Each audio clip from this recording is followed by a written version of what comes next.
ससुरा में जे भी तमरादा करतो ले तो पलंग पर छौरी दरादा करतो ले तो पलंग पर खूब दरादा करतो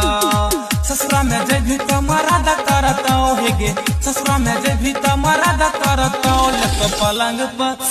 तो पलंग पर छौरी दरादा करतो ले तो पलंग पर खूब दरादा करतो ले तो पलंग पर छौरी दरादा करतो ले तो पलंग पर खूब दरादा करतो ले तो पलंग पर छौरी